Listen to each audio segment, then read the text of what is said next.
mi bañ naa déet réew mi bañ naa déedéet dootuñu fe nangu bu mu jaam réew mi bañ naa dootuñu nangu kenn noonu réew mi bañ naa déet réew mi bañ naa déedéet dootuñu fi nangu bu mu jaam réew mi bañ naa dootuñu nangu kenn jaay nu réew mi bañ naa déet réew mi bañ naa déedéet dootuñu fi nangu bu mu jaam réew mi bañ naa dootuñu nangu kenn noonu réew mi bañ naa déet réew mi bañ naa déedéet dootuñu fi nangu bu mu jaam bi yoon lu ngeen di wax ñëw baax na si ñoom bu ñu toogoon seen pooju nday yi bañ marche kenn du leen boobu bi yoon lu ngeen di wax booy yi ñoo doon taal réew mi kon boo ouvrez le feu seeni bakkan am réew mi bañ naa dootuñu nangu kenn noot ñu réew mi bañ naa déet réew mi bañ naa déedéet dootuñu fe nangu bu mu jaam réew mi bañ naa dootuñu nangu kenn noot ñu réew mi bañ naa déet réew mi bañ naa dootuñu nangu kenn noot ñu réew mi bañ naa déet réew mi bañ naa déedéet dootuñu fe nangu bu mu jaam réew mi bañ naa dootuñu nangu kenn noot ñu réew mi bañ naa déet réew mi bañ naa déedéet dootuñu fe nangu bu mu jaam réew mi bañ naa dootuñu nangu kenn jaay nu réew mi bañ naa déet réew mi bañ naa déedéet dootuñu fi nangu bu mu jaam réew mi bañ naa dootuñu nangu kenn noonu réew mi bañ naa déet réew mi bañ naa déedéet dootuñu fi nangu bu mu jaam réew mi bañ naa dootuñu nangu kenn noot ñu réew mi bañ naa déet réew mi bañ naa déedéet dootuñu fe nangu bu mu jaam réew mi bañ naa dootuñu nangu kenn noot ñu réew mi bañ naa déet réew mi bañ naa déedéet dootuñu fi nangu bu mu jaam réew mi bañ naa dootuñu nangu kenn jaay nu réew mi bañ naa déet réew mi bañ naa déedéet dootuñu fi nangu bu mu jaam réew mi bañ naa dootuñu nangu kenn noonu réew mi bañ naa déet réew mi bañ naa déedéet dootuñu fi nangu bu mu jaam bi yoon lu ngeen di wax ñëw baax na si ñoom bu ñu toogoon seen pooju nday yi bañ marche réew mi bañ naa dootuñu nangu kenn noot ñu réew mi bañ naa déet réew mi bañ naa déedéet dootuñu fe nangu bu mu jaam réew mi bañ naa dootuñu nangu kenn noot ñu réew mi bañ naa déet réew mi bañ naa déedéet dootuñu fi nangu bu mu jaam réew mi bañ naa dootuñu nangu kenn jaay nu réew mi bañ naa déet réew mi bañ naa déedéet dootuñu fi nangu bu mu jaam réew mi bañ naa dootuñu nangu kenn noonu réew mi bañ naa déet réew mi bañ naa déedéet dootuñu fi nangu bu mu jaam bi yoon lu ngeen di wax ñëw baax na si ñoom bu ñu toogoon seen pooju nday yi bañ marche kenn du leen boobu bii yoon lu ngeen di wax booy yi ñoo doon taal réew mi kon boobu ouvrez le feu seeni bakkan amul valeur ay xaj lañu yu dee c'est bien fait pour eux bii yoon lu ngeen di wax ba tey da ngeen di weddi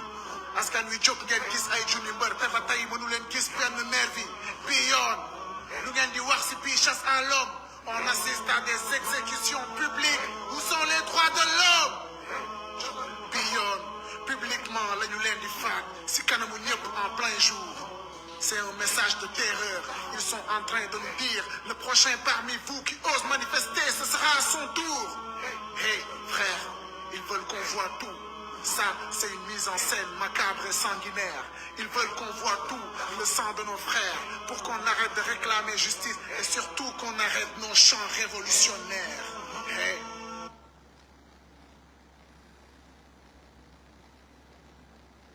donc ça du yaa ngi gis kii tànge ñu muy yoote di raam si biir dënn yaa ngi gis ñu ngi lay préparer psychologiquement si jamonoy dictature yii nu nar a jëm alors qui terrorise qui terrorise qui les mots sont importants le mot terrorisme ne sort pas de leur discours par hasard tous les leaders d'opinion et les presses les plus libres sont sous leur radar pourquoi ceux qui sont assis sur notre pétrole parlent de terrorisme quand le peuple s'exprime et toi t'es dans leur camp t'es avec eux hein t'es avec ceux qui nous oppriment la balle est dans ton camp les armes sont dans leurs mains et les balles sont dans nos cœurs et les balles sont dans nos peurs et les balles sont dans nos pleurs mais nous on a choisi de résister aller au-delà de nos peurs aller au-delà de nos terreurs réfléchis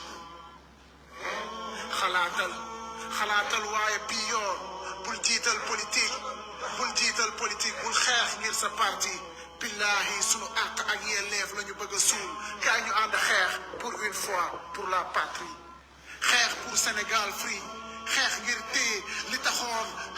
téye li taxoon sunu maam yi ñàkk seen bakkan frère bu seetaan doon complice bii yoon woo naa la si xeex ngir jàmmi réew mi bul toog di seetaan lu ñaaw lii ngay gis réew mi bañ naa dootuñu nangu kenn noonu réew mi bañ naa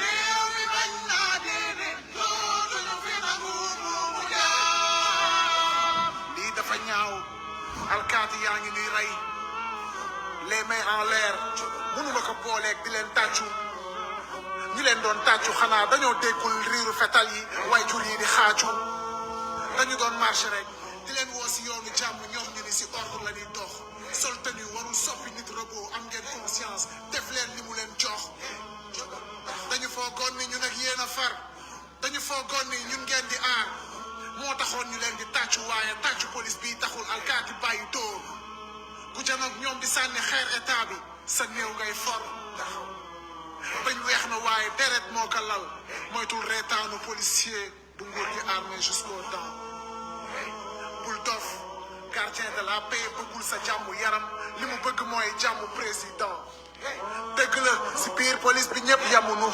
ma bamtuwaat ko si biir police bi ñëpp yamunu waaye exception bi règle bi rek lay dëggal ndayo criminel yi mooy ki ni ko mu diire bal réel si dënd mbaa si bopp rek doomu jaamur jéegi néewam dem yomb ko topp bàyyi na mu soko ndam damay jubilé loolu taxul woon may xeex fii Sénégal mooy suñu moo door jaay doole bi ñu bëgg mu jeex hey frère ils veulent qu'on voit tout ça c'est une mise en scène macabre et sanguinaire ils veulent qu'on voit tout le sang de nos frères pour qu'on arrête de réclamer justice et surtout qu'on arrête nos chants révolutionnaires hey donc ça yaa ngi gis mbokk yi asalaamaaleykum ñu ngi leen di ziyaare di leen jaajëfal di leen nuyu kenn ku nekk ci fa nga ne di seq ak yéen waxtaan bu gàtt dellu si ci tolluwaayu réew mi rawatina li fi xew démb mbokki Sénégal ñu ngi leen di masaw di leen masaw bu baax ci li fi xew démb ndax lu tiis la ci réewum Sénégal réew mu mel ni Sénégal, lu tiis la ci xolu kenn ko nekk ci yéen sénégalais yi ak foo munti bokk ci diine walla ci waaso walla ci dëkkuwaay. li xew démb gàcce la ci Sénégal, àdduna bi yëpp di ñu seetaan. lii de lañ leen doon bañal moo taxoon ñu ne woon dossier bu nu mel warul woon sax génn ci enquête, phase enquête gendarmerie, waxuma laa procureur di ci def réquisitoire ba juge d'instruction di ko jël ba mu yegg fii mu yegg. dossier bi warul woon yegg foofu yëpp. waxuñu woon loolu parce que dañoo jàppoon ni citoyen extraordinaire lañu ba bu dee def nañu dara yoon bañ ñoo war a topp, déedéet. waxuñu ko foofu ndax li ñu gëm ñun ak li ñuy dund mooy li nga xam ne jàngal nañu ko ci diine bi yonent bi alayhi salaam waxee ni Fatima doomam ne ko ak li ma lay bëgg yépp boo defoon naka su dul noonu yoon dal sa kaw te duma la làq sama gannaaw, man loolu laa gëm. kon waxewuñu woon foofu, waaye dañu waxe woon ci kaw dossier boo xam ne lépp ay fenk la, ay nar la, ngeen jégal ma ci kàddu gi, ay feni neen la.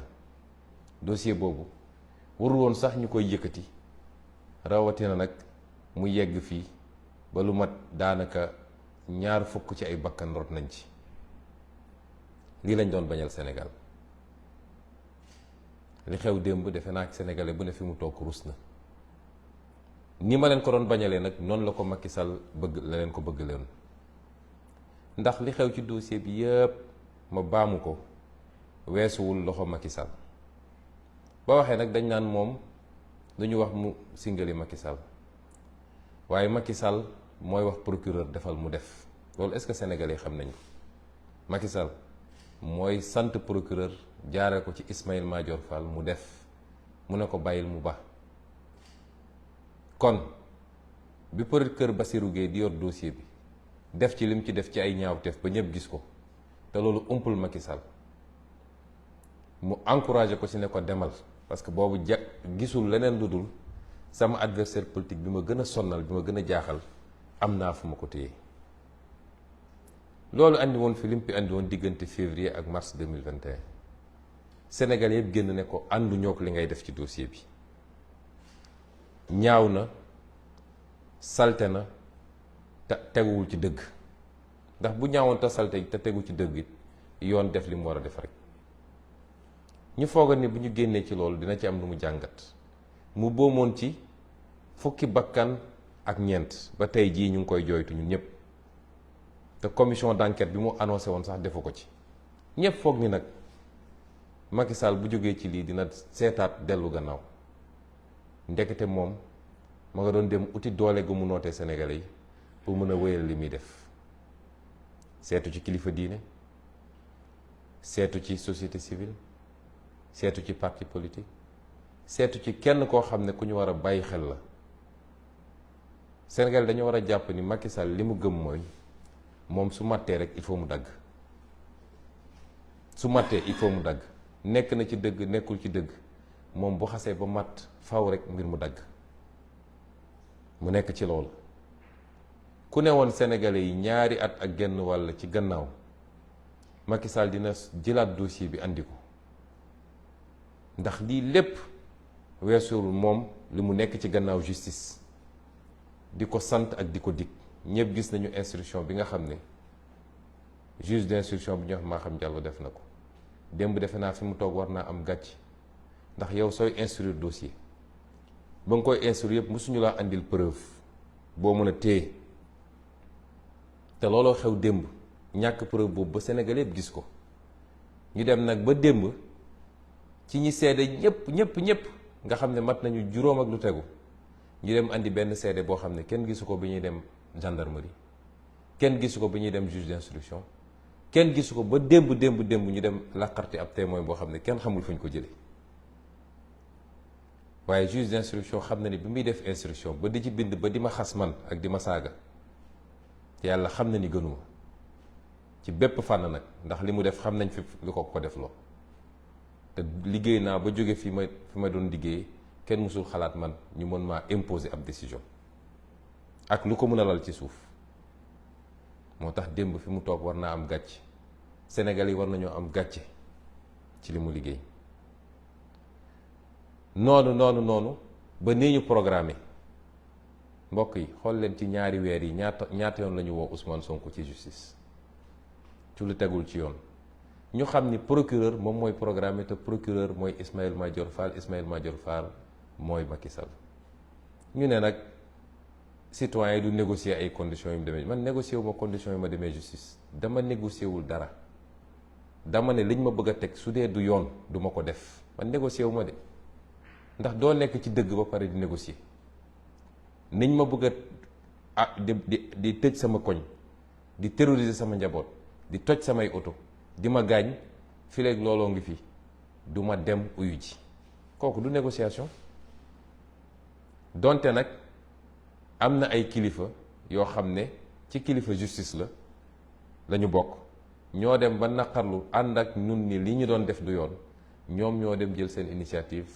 woo leen ne leen il faut que état bi respecte liberté Ousmane Sonko en tant que citoyen mun a dem di ñëw saa ñu koy teg li ñu koy teg ñoom nag ñu jàpp ni man maa doon négocier man négocier wu ma de man li ma nekk dama koo gëm nekk ci dëgg ku ma ëpp doole di ma soo may rey di ma rey ci dëgg waaye négocier wu ma kon ni ñu ko programmé ci fan yi yëpp procès sur procès bu la ci gën a ñàkk solo nga ne bii la te lépp ngeen xam lan mooy jubluwaay bi ñu ne woon donc gàcce gi am démb ay nit yoo xam ne ñaari at ñu ne yor nañu ay preuve yoo xam ne bis bu ñu ko génnee àdduna tukki defe naa keroog rek bi may mujjee wax nee naa leen ku ànd ak Ousmane Sonko boo tëddee demal nelaw ba yandoor ndax lu toll ni tarfata ayn ci preuve amuñu ko ndax lu am mooy am preuve waaye lu amut mënul am preuve mbokki Sénégal ndax yaakaar ngeen ni man Ousmane Sonko rafle naa ci jigéen ba naan maa ngi dem di siif jigéen loolu mun na dugg ci xelu kenn ci waa Sénégal di ko def nag di ko defaat ci bërëb boo xam ne mën nañ ma faa jàpp loolu xel mën na koo nangu xanaa su ma demoon bay siif sax du ma dem seet lu niroog dàngeen gu AVC ma naan moom laay siif wax dëgg yàlla ñàkkuma choix man yàlla xam na ni su doon loolu rek laa soxla jigéen rek laa soxla bëri na foo xam ne bu ma fa xoolee tàllal loxo ne soxna laa bëgg ñu may ma tout de suite kon ban rafle laa war a am ba di lambari naan maa ngi siif ay xale yu jigéen amul benn jote boo xam ne am na sama diggante ak xale bi waaye ay nit jël nañ ko ñépp xam ko xam ni Mamour Diallo moo sumboon mbir mi ànd ceeg maître Gabisso loolu ñépp xam nañ ko moom ci boppam wax na ko ci ay audio fan la juge bi teg audio yooyu démb li tax tegu ko ñépp dégluwaat ko lu dul laaj ne ko ndax audio yi nangu nga ko mu ne ko waaw nangu naa ko maa ko wax waaye dama doon kaf koo xam ne nee nga dangaa ëmb depuis ñetti at wala ñaari at ak genn wàll wasino ñu ne li tax nga wax ko dama doon kaf dama doon naxeete nga dellu si ni yor naa ay preuve yu dul jeex mi ngi fii sama téléphone mosoo génne ay preuve nga dellu si def say audio wax lu doy waar loo xam ne ku ne tudd nga ko ci ñi nga wër ne def na ma lii def na ma lële ne Mamour Diallo moo ma sant lii ma dem ba xam ne aw ma pexe ma ne naa ko nax moo tax ma woote ne ñëw leen am naa li ngeen bëggoon loolu suñ ko tegoon ci tribunal ab juge warul sax naan damay toogaat di déglu 30 secondes waaye li gën a yéeme mooy ñii nga xam ne ñooy comploteurs yi ñoom la waroon topp tey ñu daan leen daan yu méttee métti ndax seen caaxaan bi lor na doomu aadama yu bari du bakkani ci rot rek waaye ñaata ay alalu jàmbur yàqu na ci ñaata yoon la ñu jël réew mi naj ko ba kenn noo yeetul ak image bi ñu yóbbu ci Sénégal ci international man mii nga xam ne maay principal victime bi bu ma amuloon sama fulla ak ndëgër laay te yow askan wi nga jàppale ma ci te yàgg naa la wax ni du ma la mus a rusloo ndax wallaahi liñ ma jiñ defuma ko du ma la mus a rusloo su du woon loolu tey maa ngi woon rëbës bu yàgg. foog ngeen nag dinañ jaar foofu yépp ba egsi fii Macky Sall toog ne fa ma bàyyi woon liggéey bi fa laa koy jëlewaat dinaa ko yeggali déedéet loolu mënul ne ndax bakkan yi ci rot waruñu ñëw gën a gore ñun ñoom la wax ñu ne force restera à la loi mooy ñoom li ñu bëgg a def loo justice dañ koy def ba mu mat sëkk faalewuñ ci Masamba faalewuñ ci Mademba faalewuñ ci preuve faalewuñ ci ku am dëgg ñun nag ñoo war a am suñu fulla ba nit wan leen ni force restera au peuple mooy askan wi kenn du ko noot ci lu dul dëgg li xew démb gàcce la ci Sénégal rus naa ci am naa ci lu ma naqari li tax nag suñu xel warul dal ci justice ni muy doxee ba tey xam ngeen ni li xew démb yoon dafa ne mënoo àtte nit en matière criminelle lu dul am na ku koy layal avocat kenn mënul def procès te avocat amul démb ndey soxna su dul ndey Xadi Njaay su dul dara sax di jigéen goo xam ne mu ngi toll diggante ñu naan juróom-ñaari weer wala juróom-ñetti weer nga téye ko ci suba ba xaaju guddi nanguloo ko sax mu am avocat bu toog ci wetam ñu ne la bu amul avocat da nga war a arrêté ba ñu ko may ko mu dem uti ay avocat nga doog a def procès bi li xew démb musul am ci histoire justice ci àdduna nga ne faw rek ma def procès bi mujj gi moom lañ doon wax moom Ndeye Khady ndax am nga laaj yooyu laaj témoin yi ndax moom mooy avocat wu boppam procès boobu dafa nul amul fenn ci àdduna naka la ay juge mën a defee loolu ba pare ñu ne ñu na seen xel dal dem leen rek ngeen wuyu ci bu amee ñaari sénégalais yu gëm ni dossier boo xam ne politique a ngi ci Macky Sall ne dee rek même su ma dul doon candidat sax Ousmane Sonko il faut mu yóbbaale ko ay nit dem di toog ak moom ay nit yu nekk ci nguur comme yu nekk ci opposition naan ko boo sàgganee ba Ousmane Sonko toog dig na la lii dig na la lële nee na dina la def nii na la def laa mu ne bakkanam la ci teg faw rek mu yóbbaale Ousmane Sonko waaye réew du doxee noonu réew lay doxee ci kaw ay chartes li war a tere Ousmane Sonko nekk candidat dafa war a doon lu wóor te wér waaye du ay caaxaan bi ñu commencé ba léegi ci tappale la ñu nekk nee nañu Ousmane Sonko jot naa convocation waat naa ci yàlla billaahi wallahi bu dee jot naa convocation yàlla na ma yàlla alak ila yawmi diin te ñoom ñi wax ni jot naa convocation ku ci waat lii lakk commissaire bi bind ne ñëw na sama kër fii si Ziguinchor fekk ma taxaw ci buntu kër gi mu jox ma convocation wallaahi waxul dëgg dafay fen moom xam na ko ñoom ñi ko def xam nañ ko te li gën a yéeme nee nañu jox nañ ma convocation fii ci Ziguinchor le 11 commissaire Adramé attesté ko ne commissaire Massali bi nekk Ziguinchor moo mu fekk sama buntu kër même commissaire Adramé moo defaat beneen rapport le 16 ne Ousmane Sonko jotuñu koo gis joxuñu ko convocation te moom nee na le 11 jox nañ ma convocation document yëpp mi ngi fi nañ ko génn ngeen gis pour woon leen tappale gi nekk ci justice fi mu toll nii ak ni ñuy jalgatee yoon dès lors que jox nañ leen commande politique ne leen yéen a xam fu ngeen koy jaare waaye faw rek ngeen dagg bopp waa ji président Abdoulaye Wade dañ ma envoyé tey benn vidéo muy def benn interview benn tubaab ne ko oui mais un procès est risqué mu ne oui en Afrique un procès est toujours risqué mais j'ai toujours dit qu'un procès politique ne se gagne pas au tribunal, ça se gagne avec l'opinion. su ngeen gisee sama taxawaay début ba léegi loolu laa leen bëggoon wax li xew démb won na leen ni lii weesuwul caaxaan waaye su doon dañoo caaxaan ci lu ko jar mais jël suñuy doom di def yu salte yi seen kanam àdduna yëpp di ñu seetaan lépp jàpp ni mën nga détruire ab doomu aadama lépp nga jàpp ni ndax Sonko mu sell mi ñuy dégg mooy dagg seen xol image bi sénégalais jàpp ci Sonko ni kii de ku baax la, kii di jullite la, kii ku jub la, mooy dagg seen xol. ñu jàpp ni procès bu mel nii mënoon naa yàq image boobu. lépp ñu teg ko ci fen ak fenk. li am nag ñun dañ koy dellu ci yàlla, te yàlla mooy leeral ay mbiram ba mu leer nañ. lépp dama ko jàppee nattu, ay yonent sax nattu nañ leen ci lu mel nii. moo tax yàlla bi mu naan ahasiba nnaasu an yutraku an yaqulu amanna wa hum laa yuftanuun wa laqad fatanna alladina min qablihim fa la yaclamanna allahu alladina sadaqu wa la yaclamanna alkaadibin. yàlla dafa ne du ma leen seetaan rek ngeen ni fëgg dënn naan gëm nañu te du ma leen nattu, du ma testé ba xam ndax yéen gëm-gëm mi ngi ci yéen. noonu ma ko defe woon ñi leen jiitu nga xam dama leen doon nattu ba xam kan mooy wax dëgg ak kan mooy wax safaan wa.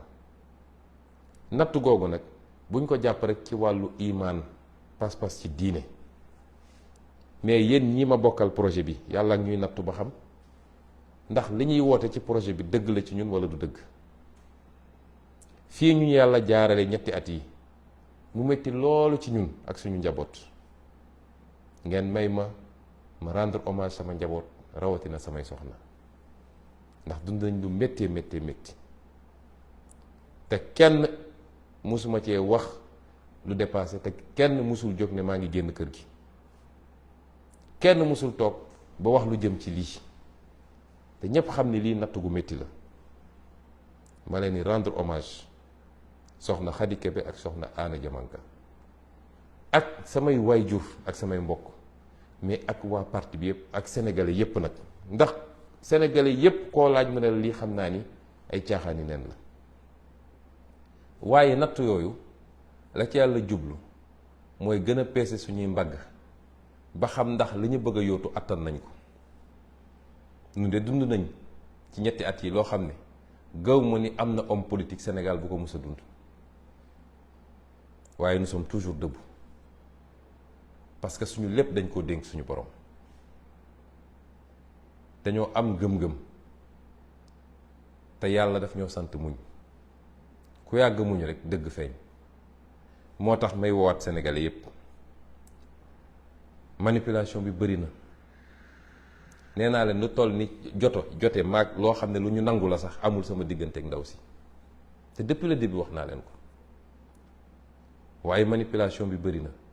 lañ ca bëggoon defe naa tey la furaas, ndax xëy nañu seen presse yépp génne ay titres, ku ne di wax lu gën a bon, fu ne nga dagg ko.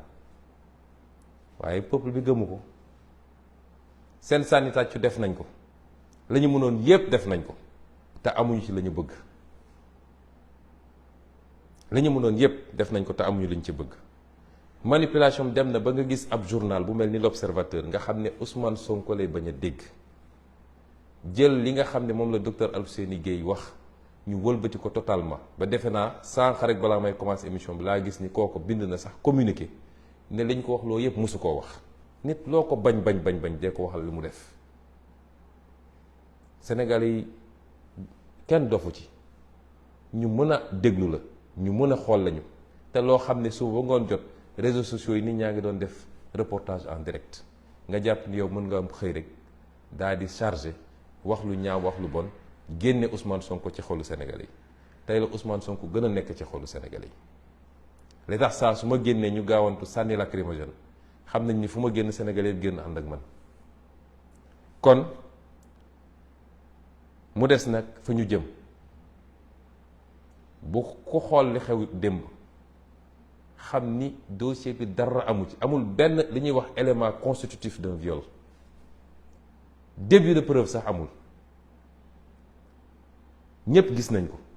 defe naa li gars yi naan fen di bi jaaw, tey jii Sénégal yépp xam nañ ni ay caaxaan la.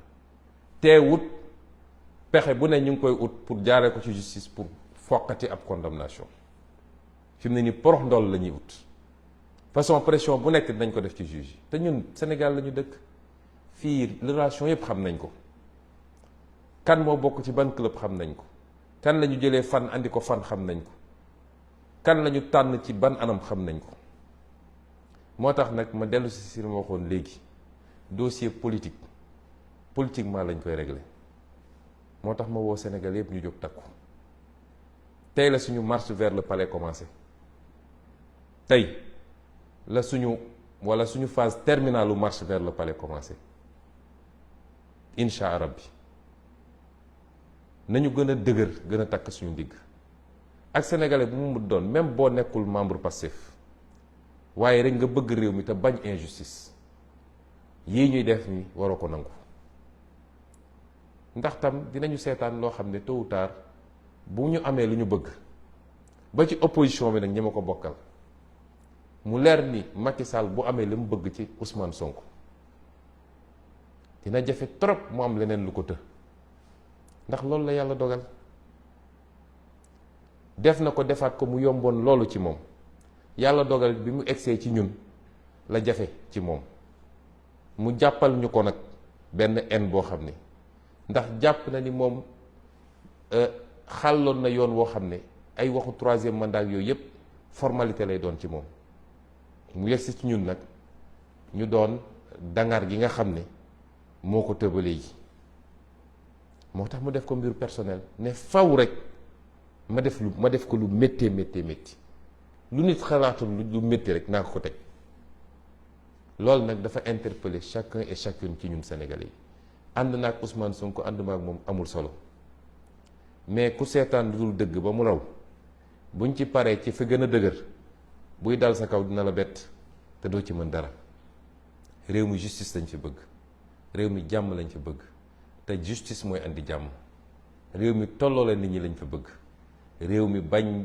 bàyyi di jël li nga xam ne dénk nañ la ko ci doole nguur di ko dalee ci kaw nit ñi loolu dañoo bëgg mu jóge fi gannaaw yàlla ma baamuwaat ko gisuma ci àdduna luy dund loo xam ne mun na détruire Ousmane Sonko ndax li ma defar ñoom xamuñu ko borom bi la moo tax may soññaat ñëpp di woo ñëpp pour ñu jóg jeunesse bi ci yéen lay doore lu ne ñu ngi koy def nag pour détourner leen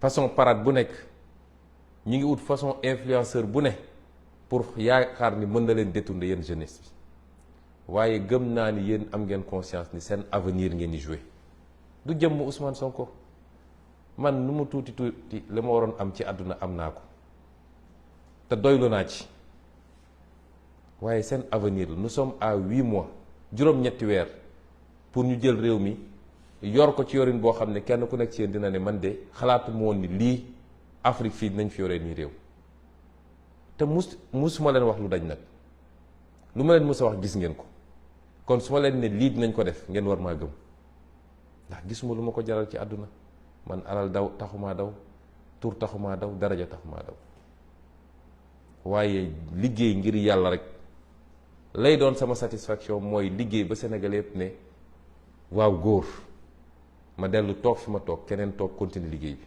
waaye du dara lu ma ci ut ci alal wala yu demee loolu bàyyi nañ ko yenn politiciens yi kon c'est pas le moment de baisser les bras yow ndaw sama jeune ak foo munti nekk muy artiste bi muy artisan bi muy keneen ak keneen étudiant bi élève bi képp ku munti doon transporteur bi baykat bi nappkat bi yow sama ndaw réew dama la tàllal sama loxo ne la damaa bëgg ñu jaayante ci defar réew mi pas jaayante ci sànnil naa ko carte rek waaye ñu jaayante ci defar réew mi définitivement yow sëriñu daara yi walla nitu daara yi de manière générale yow transporteur bi yow keneen ak keneen ak keneen ndax ku lim rek juum maa ngi dellu tàllal leen loxo di leen woo ci mobilisation exceptionnelle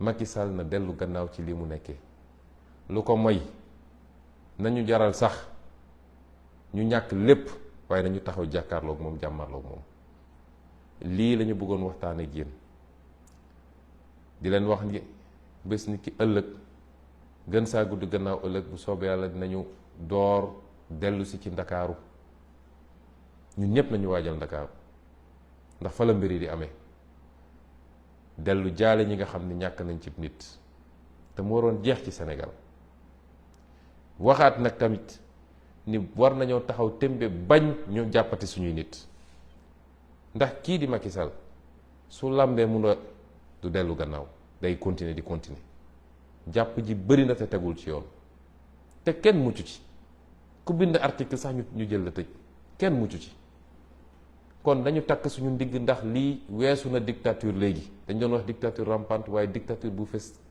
gànn la ñëpp di ko gis kon nañu takk suñu ndigg jàmmarloog Macky Sall bu delloo see xelam xam ni moomu réew mi donn ko ñun ñëpp ñu mayante jàmm lu ko may bu ñu gendarme fees ay gendarme moom fees suñu bët bu ñu ay policier fees suñu bët ay nit lañ ñuy ay nit te gis ngeen bi ñu taxawee ni ñu waroon taxaw mois de mars fi mu mujje kon maa ngi woo ñëpp ci ñu jóg taxaw gën a takk ndigg yi gën a farlu di sant sénégalais yi nag ci seen soutien façon message bu ne maa ngi koy jot mënuma tontu ñëpp di leen sant ci seen soutien ak seen kóolute ne leen nag lépp loo xam ne maa ngi ci doon def benn fasinaat ci def téeméer fi mu toll nii kon ñu ngi leen di gërëm di leen sant asalaamualeykum wa rahmatullah wa barakatu.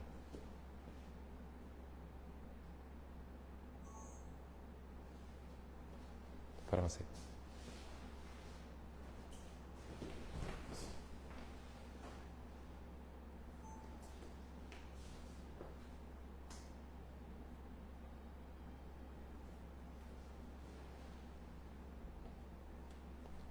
Bonsoir, chers compatriotes. Bonsoir, chers amis africains et chers amis de partout du monde. Nous vous saluons et revenons à travers ce court entretien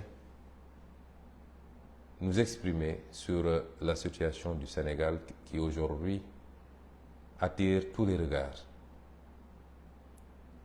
Je commencerai par présenter des excuses au peuple sénégalais.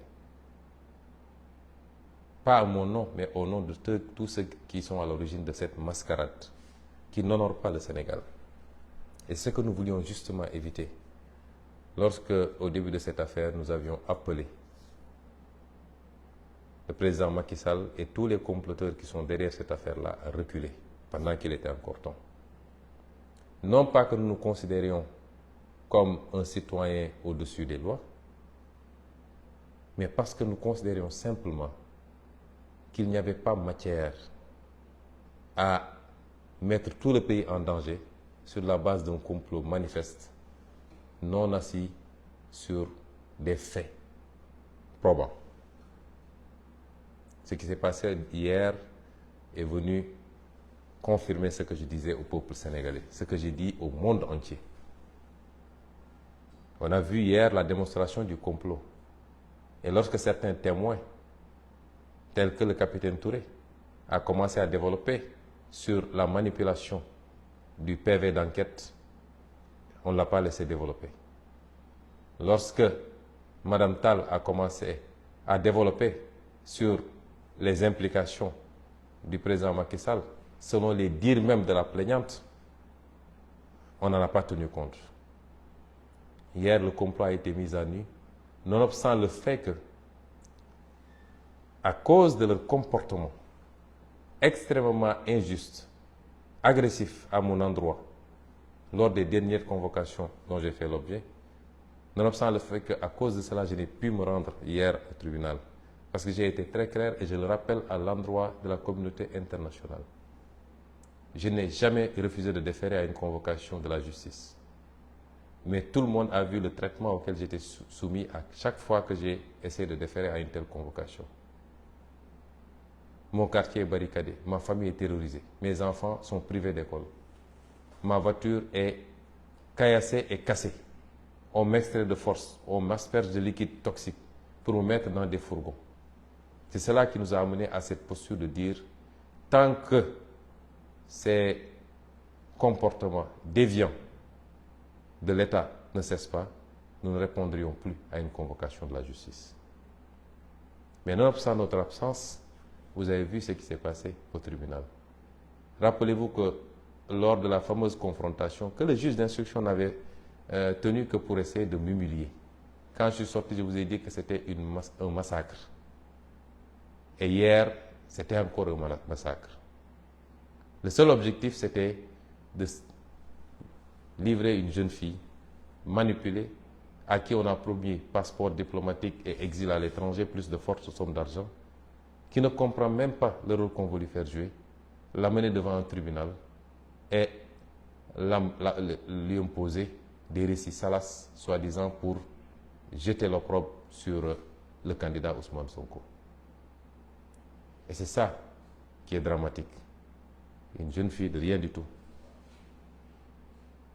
prise au piège d'ogres politiques, qui ne feraient jamais faire la même chose à leur propre fille, à leur propre sœur, et qui tiennent aujourd'hui en otage cette pauvre demoiselle, qui n'est pas si innocente que cela, puisqu'elle aurait pu se rétracter depuis longtemps, mais elle continue, de plus belle. Et c'est pourquoi elle doit comprendre que tôt ou tard, elle paiera le prix fort de son forfait. Elle et tous les comploteurs qui sont avec elle, les Mamour Diallo, les maîtres Gabisso, toute la chaîne et tous ceux qui, dans l'instruction de ce dossier, etc., se sont comportés d'une certaine manière. Parce que le Sénégal a payé un lourd tribut à cause d'un dossier aussi vide. Chers compatriotes, chers amis étrangers, pour un dossier de viol, la partie civile, ni le parquet, ni la partie civile n'ont été à mesure d'apporter la moindre preuve, parce qu'il n'y en a pas. Il n'y a ne serait-ce que l'existence d'une relation intime avec cette jeune fille, a fortiori un rapport non consenti. Et je l'ai dit depuis le début. Aucune preuve, aucun début de preuve même n'a pu être produit pour une audience qui s'est étirée de 9h ou 10h jusqu'à 3h du matin. Mais ce qui s'est passé hier nous interpelle. Ce qui s'est passé est très grave. On n'a jamais vu autant de violations des droits de la défense dans un procès. Comment peut-on admettre, alors que le droit, le code pénal et le code de procédure disent de manière très claire qu'on ne peut pas juger quelqu'un en matière criminelle sans l'assistance d'un avocat? Et hier, des juges ont soumis Mme Ndeye Khady Ndiaye en état de grossesse de 8 mois à une procédure que rien ne justifiait, un empressement que rien ne justifiait, toute une journée jusqu'à tard la nuit, sans qu'elle soit assistée par un avocat. Comment vouliez-vous qu'on fasse confiance à une justice qui fonctionne comme ça? Il n'y a pas de violation plus flagrante. Elle n'a pas eu droit à un avocat. Et le tribunal lui demandait de poser des questions aux témoins parce qu'elle était son propre avocat. À l'endroit de la communauté internationale, c'est ça la justice sénégalaise aujourd'hui sous Macky Sall. Et on nous dit de faire confiance à cette institution-là pour juger en son âme et conscience. Les violations, on ne peut même pas les énumérer. Elles sont énormes. On a voulu faire croire aux Sénégalais que j'aurais reçu une citation. C'est parfaitement faux. Jamais je n'ai reçu une citation. Le commissaire Mansali de Ziguinchor a délibérément menti, si c'est lui qui est l'auteur du PV, en disant qu'il m'a trouvé devant chez moi, en décrivant les murs de la maison, mais tout Ziguinchor connaît ma maison, et qu'il m'aurait remis une citation que j'ai refusé de prendre et que je n'ai pas signée. Je jure qu'il a menti.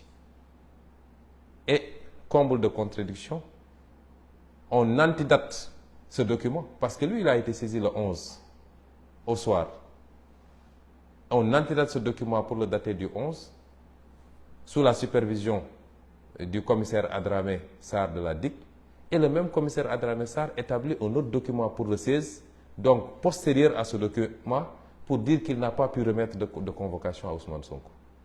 Un crime n'étant jamais parfait, nous sommes en présence d'un mensonge. Comment aujourd'hui la police de ce pays, et c'est la deuxième fois qu'on m'a fait ça, parce qu'on m'avait fait ça avec le dossier ce faux dossier de diffamation, en se présentant chez moi et en disant qu'un de mes gardes du corps a déchargé alors qu'il n'en était absolument rien. On établit des faux pour essayer de forcer. Et un juge récupère ça, il ne veut pas voir la réalité et dit que Sonko a reçu sa citation. Ensuite, on balance à une certaine presse qui dit que Sonko a reçu une citation. Depuis que j'ai maille à partir avec la justice sur des dossiers fabriqués, jamais mes droits n'ont été respectés.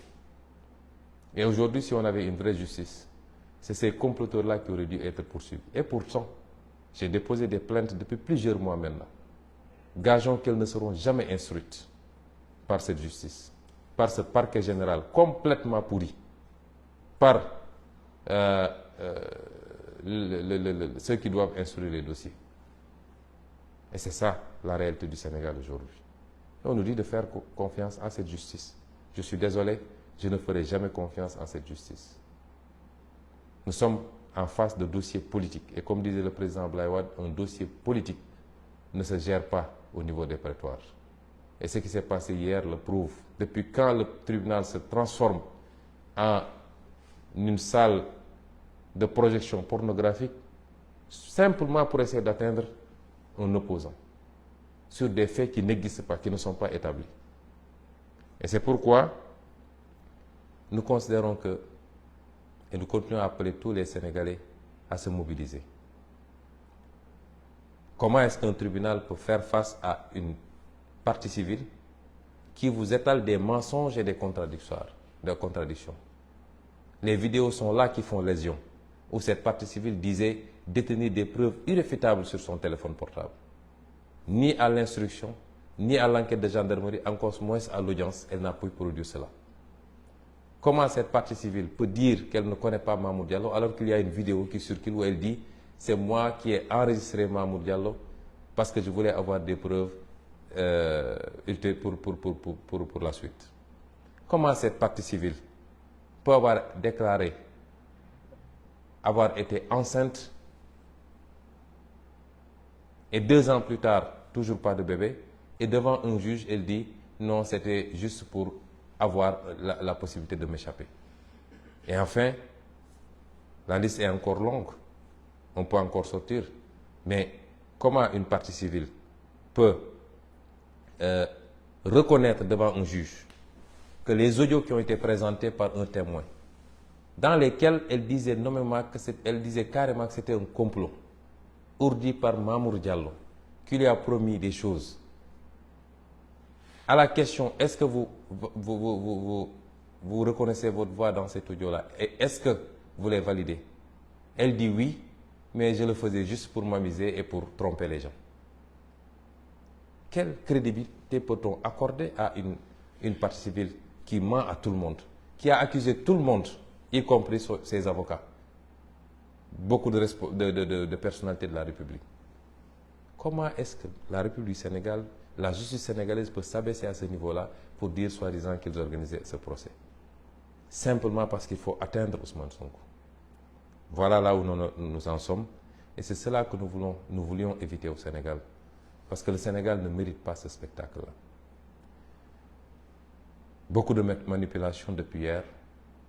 Une certaine presse, mais qui ne nous surprend pas, notamment le journal L'Observateur, qui va jusqu'à pervertir les déclarations des témoins, dont les témoins clés.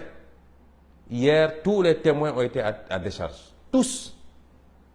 Et ils sont allés fabriquer un témoin qui n'a été là ni à la phase d'enquête de la gendarmerie, ni à la phase d'instruction. À la dernière minute, lors du procès, on nous sort un témoin que personne ne connaît pour raconter des histoires. Tous les autres témoins ont témoigné à décharge. Et surtout les témoins clés. Parce que dans ce dossier, qui est témoin clé? C'est le gynécologue. C'est celui qui a fait l'enquête préalable. C'est l'employeur. C'est l'autre masseuse. C'est ça les témoins clés. Et tous ces témoins clés ont témoigné à décharge. Pas parce qu'ils veulent être avec Ousmane Sonko, parce que je ne les connaissais pas jusqu'à cette période-là. Et tous sont des proches plutôt de la partie civile. Comment un juge peut, sur un dossier comme ça, imaginer une fraction de seconde aller condamner Ousmane Sonko? Et voilà où on en est. Et c'est pourquoi, malgré toute la manipulation médiatique, le peuple sénégalais n'est pas dupe et comprend ce qui est en train de se passer. Et c'est à ce même peuple sénégalais que je lance un appel. ils vont chercher toutes sortes de parades pour trouver ne serait-ce qu'un petit prétexte pour essayer de condamner Ousmane Sonko. Ce procès a déjà été fait par le peuple sénégalais. Le président Macky Sall veut nous faire croire que quand il mord, il ne lâche que quand ça coupe. Il ne doit pas avoir plus de détermination que nous. Ou alors on n'aurait pas la vérité avec nous. Il ne doit pas être plus déterminé que nous. Ni lui, ni son groupe de comploteurs, encore moins sa succursale politique, qui passe tout son temps à insulter, du matin au soir, à essayer de dénigrer, de jeter l'opprobre sur les gens. Je l'avais dit, je maintiens mon gatsa, œil pour œil, dent pour dent, parce qu'ils ne sont pas plus nombreux que nous dans ce pays. Ils ne sont pas plus déterminés. Nous n'avons pas à fléchir devant Macky Sall, parce qu'il n'est pas dans le vrai. Et on lui a donné toutes les opportunités possibles pour comprendre que la voie qu'il s'est choisie est sans issue. Mais apparemment, il n'en fait qu'à sa tête, parce qu'il croit qu'il a la police, la gendarmerie et quelques magistrats, il peut faire ce qu'il veut. Je vous ai toujours dit que je suis prêt au sacrifice ultime. Ce n'est pas pour autant qu'ils vont essayer de m'assassiner pour dire c'est lui qui avait dit qu'il serait, donc il s'est tiré une balle. Non, je ne suis pas suicidaire. Je sais ce que ça veut dire dans ma religion. Mais je me battrai avec tous les moyens qui sont à ma disposition contre l'injustice. Et j'appelle tous les Sénégalais à se mobiliser à nos côtés. Parce que si Macky Sall arrive à ses fins avec Ousmane Sonko, mais rien ne le retiendra plus dans ce pays. Et vous le savez, ce sera la dictature totale. Il avait réussi à se baliser tout un boulevard et c'est au dernier moment qu'il a vu sortir de nulle part un Ousmane Sonko et ça lui a posé un problème. Et donc, j'en appelle à tous les Sénégalais, la jeunesse particulièrement, parce que c'est votre victoire qu'on va vous voler. C'est la possibilité que vous avez, plus que toute autre génération antérieure, de prendre votre destin en main, de prendre votre pays en main et de prendre votre continent en main. C'est ça qu'on va vous voler. Et c'est le même système qui veut aujourd'hui vous voler ça.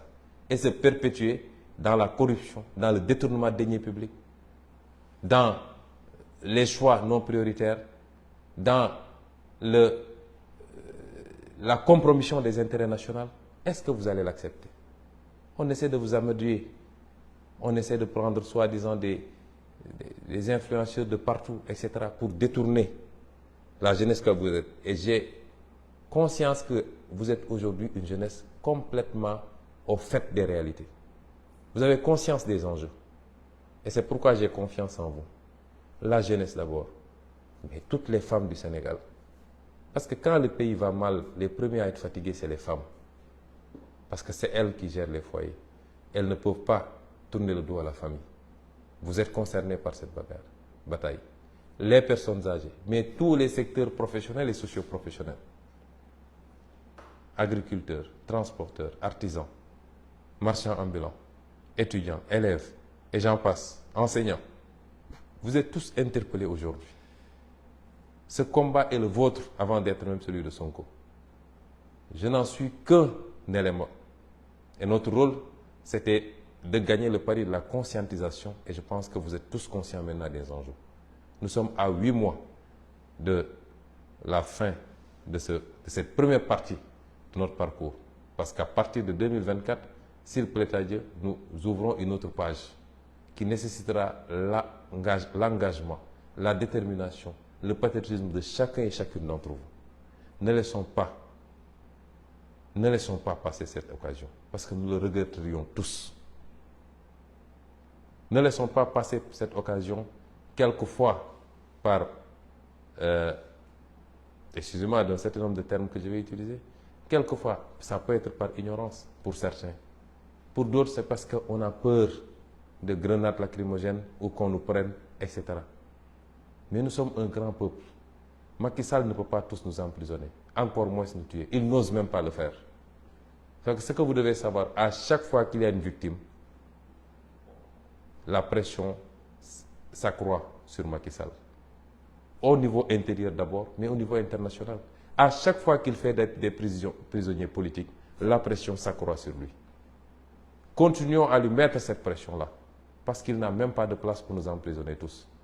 et encore moins oser nous tirer dessus tous tant que nous sommes pour faire un massacre à grande échelle.